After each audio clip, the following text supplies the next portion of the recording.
Bidar Bharatiya Janata party के रैत मोर्चा द्वारा किसानों को फसल नुकसान का मुआवजा देने की मांग में रैली निकाली गई। मोर्चा ने मांग की है कि बीदर जिले में तुअर किसान नुकसान में हैं, इसीलिए उन्हें उचित मुआवजा देना चाहिए। इस अवसर पर बीजेपी जिला अध्यक्ष सोमनाथ पाटिल, रैत इकाई के अध्यक्ष शिवराज अलमाजी, नेता ईश्वर सिंह ठाकुर सहित अन्य पार्टी कार्यकर्ता आदि उपस्थित रहे। कैमरामैन पुपराज का कवरेज।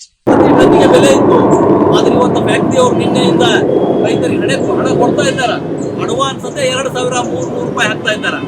ಇಲ್ಲಿವರೆಗೆ ಬೆಲೆ ನಿಗದಿಯಾಗಿಲ್ಲ. ಇವತ್ತು ಒಂದು ಸಲ ಅವರು ಅಡ್ವಾನ್ಸ್ 2,300 ಹಾಕಿದ್ರು ಅಂದ್ರೆ ಕೊನೆಯವರೆಗೆ ಇದೇ ರೇಟ್ ಇಟ್ಬಿಡ್ತಾರೆ ಅವರು. ಅಂದ್ರೆ ರೈತ ಪ್ರತಿ ವರ್ಷ ಅವ್ರು ಮಾಡುವಂತ ವೆಚ್ಚ, ಬೆಳೆ ಬೆಳಿಲಿಕ್ಕೆ ಕಬ್ಬು ಬೆಳಿಲಿಕ್ಕೆ ಮಾಡುವಂತ ವೆಚ್ಚ ಪ್ರತಿ ವರ್ಷ ಹೆಚ್ಚಾಗ್ತಾ ಇದೆ. ಅದ್ರ ದರ ಮಾತ್ರ ಕಡಿಮೆ ಆಗ್ತಾ ಇದೆ. ಕಳೆದ ವರ್ಷ 2,600 ಇದ್ದಿದ್ದು ಇವತ್ತು ಸರ್ಕಾರದ ತಪ್ಪು ನೀತಿಗಳಿಂದಾಗಿ ಇವತ್ತು ಕಾರ್ಖಾನೆಯವರು 2,300 ರೂಪಾಯಿ ಮಾಡಿದ್ದಾರೆ. ಇವತ್ತು ಎಲ್ಲಾ ಕಾರ್ಖಾನೆಗಳು ಕಾಂಗ್ರೆಸ್ನವ್ರ ಕೈಯಲ್ಲಿವೆ, ಅವ್ರ ಕೈಗೊಂಬೆ ಕೆಲಸ ಮಾಡ್ತಾ ಇವೆ.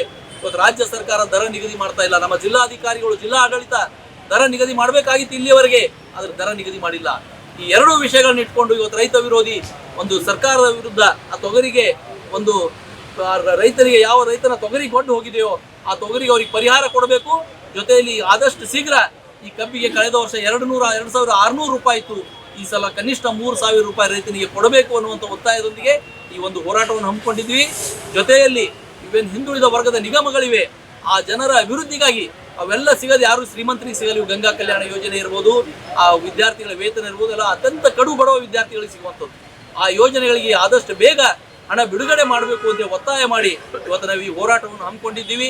ಇವತ್ತಿನ ಹೋರಾಟ ನಮ್ಮ ಸಾಂಕೇತಿಕ ಹೋರಾಟ ಇದೆ. ಮುಂದಿನ ದಿನಗಳಲ್ಲಿ ಈ ನಮ್ಮ ಬೇಡಿಕೆಗಳನ್ನು ಈಡೇರಿಸಿದಲ್ಲಿ ಇನ್ನೂ ಉಗ್ರವಾದ ಹೋರಾಟವನ್ನು ಭಾರತೀಯ ಜನತಾ ಪಕ್ಷದ ವತಿಯಿಂದ ಹಮ್ಮಿಕೊಳ್ಳಲಾಗ್ತದೆ. ಈ ಹೋರಾಟದ ಒಂದು ಮೆಮೊರಂಡಮ್ ಅನ್ನು ನಾವು ಅಧಿಕಾರಿಗಳ ಮುಖಾಂತರ ಒಂದು ರೈತ ಮೋರ್ಚಾದ ನಾವು ರಾಜ್ಯಪಾಲರಿಗೆ ಮತ್ತು ಮುಖ್ಯಮಂತ್ರಿಗಳಿಗೆ ಮತ್ತು ರಾಜ್ಯಪಾಲರಿಗೆ ಒಂದು ಮನವಿಗಳನ್ನು ಕೊಡ್ತಾ ಇದ್ದೀವಿ. ನಮ್ಮ ಅಧಿಕಾರಿಗಳು ಬಹುಶಃ ಬಂದಿದ್ದಾರಾ ಅಂತ ಹೇಳ್ಬೋದು.